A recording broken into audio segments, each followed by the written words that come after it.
Hi there, Z here, and I'm finally back. Back in the sense where, like, I'm playing a game that's more within my sphere of gaming. Like, I did a little stint and I was doing reviews on anything that looked good, which I probably will do in the future, but I'm finally back to play one of my favorite genre games, which would be survival games. They've been really popular nowadays, and this is kind of what made me think about making a gaming channel, because they're just so fun, but most of them are in alpha form, which is why I started doing the Alpha Ass series, which means I'm coming back with another episode of Alpha Ass, and I would really like to thank a person who may or may not watch me. I don't know what his or her battle plan is for my channel here, but I have bought this game before. I did buy it and I played it, I'm pretty sure when it first came out. If not, it was a few months out, and I was so absolutely underwhelmed by this game that I just thought, you know what, there's like a little fetus right here.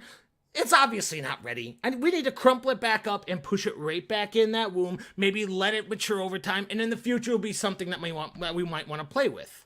The game, not the metaphorical fetus that I just shoved back into a room. You know what? That doesn't really matter. But damn if that didn't actually really happen, because it's way better than what it was when I first played it. Now, does that mean good? Better doesn't always mean good. Better doesn't always mean great. It just means it was better than what it was before. But how bad was it before? Pretty damn bad. But is it good now, or is it still a steaming pile of shit? Just a steaming pile of shit that was sprayed with Lysol? Well, why don't you come and join me while I start another episode of Alpha or Ass.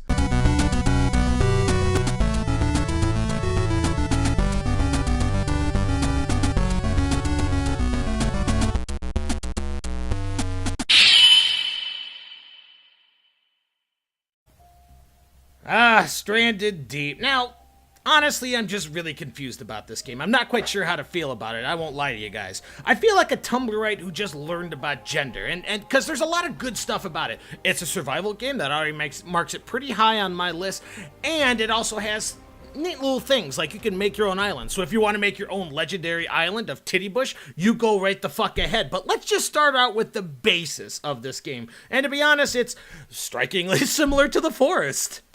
You're flying in an airplane, dressed in clothing that, you know, really makes it look like you were just saved from a stranded island. Only to, guess what? Crash and get stranded again.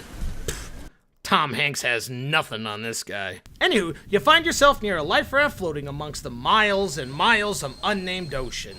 As soon as you get out of the water and paddle your way over to the nearest island is where the real fun begins. And when I say fun, I mean tutorials.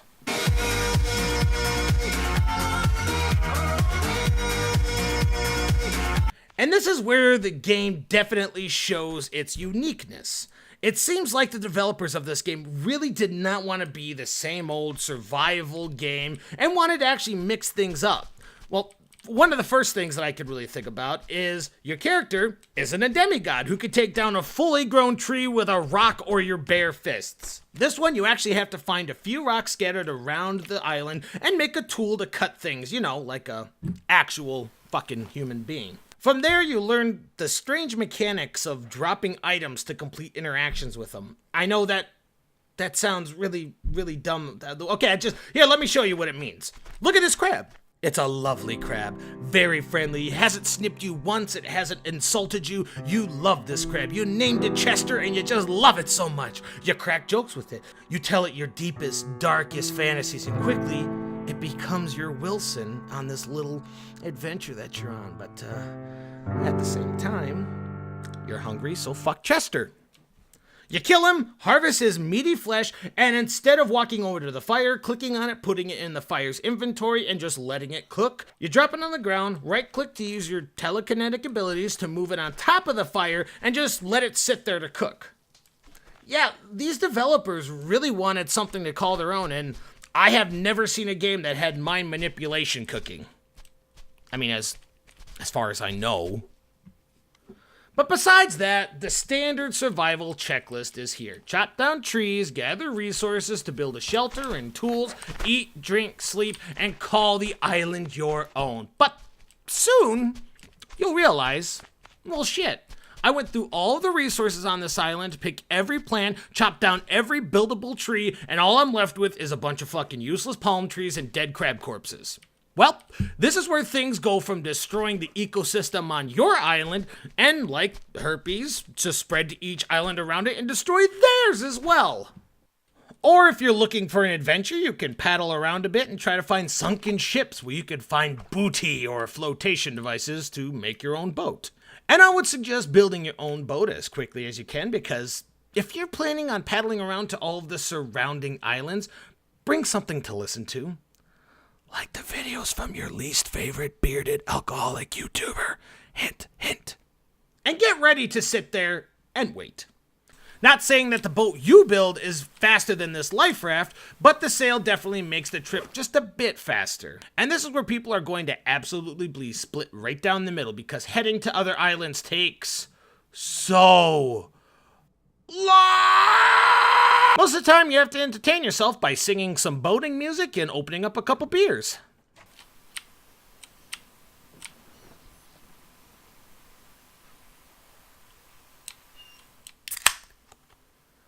Okay. Blow the man down, oh blow the man down. I don't want to blow. What do we do with a drunken sailor? What do we do with a drunken sailor? What do we do with a drunken sailor?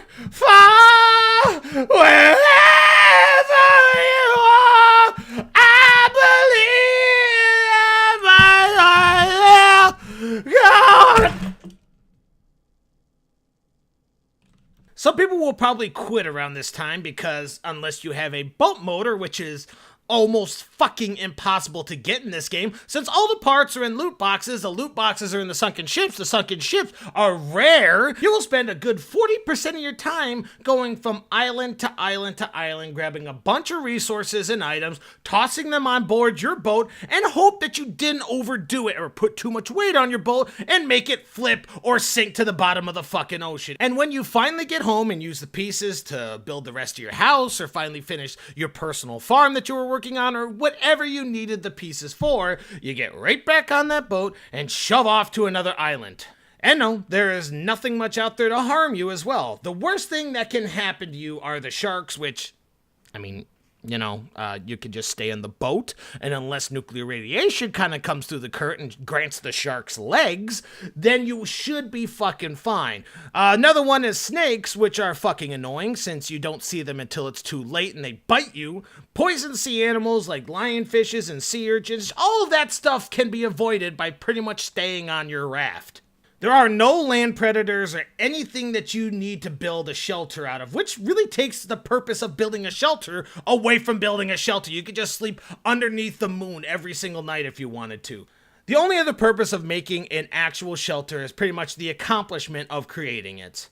In my opinion, the actual biggest threat of this game is being caught in a thunderstorm in between two islands with a raft full of materials and big waves pretty much knocking them all off and making you lose direction of your main island. And nothing is worse when you have no clue where your base of operations are. You will quickly know if you are blessed with the superior navigation skills of Christopher Columbus, or if you have to make a base on every fucking island because you keep losing your original base. Overall, the game is good enough to sink a lot of my Sunday afternoon into. I think I spent around 6 or 7 hours on this game, just trying to finish my base and maybe, just maybe, getting a boat motor, but I was stupid to even think that. I was really hoping that it would be more to go by later on in the game as well. Maybe it would pull a Subnautica and allow you to dive super deep into the ocean to fight the Kraken or something like that, but no. No, you build your base, you kill some animals to eat, you travel to other islands, you gather loot crates, and honestly, that's it. Will this be for people who need action in their lives? Absolutely not.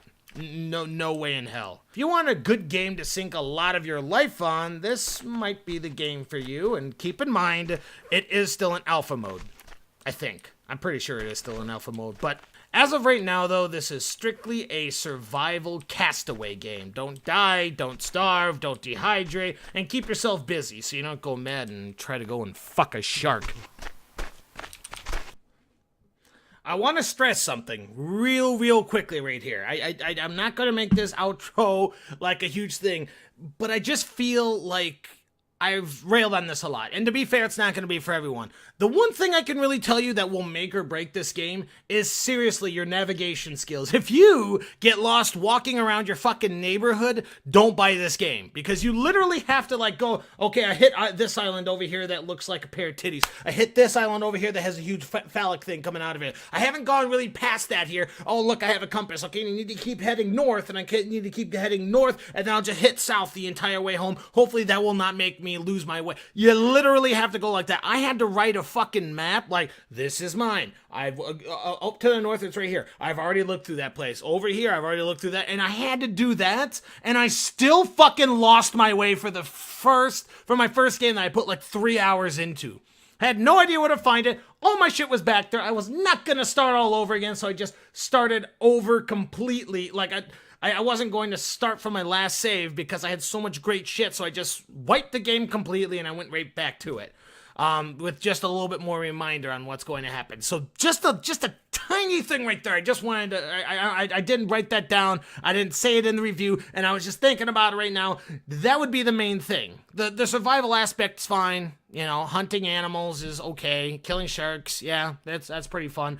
If you lose your way, there is no maps in this game unless you make it yourself, which some people can praise and some people can you know, be absolutely pissed off about. I'm in the middle. I mean, I don't really care about making maps at all.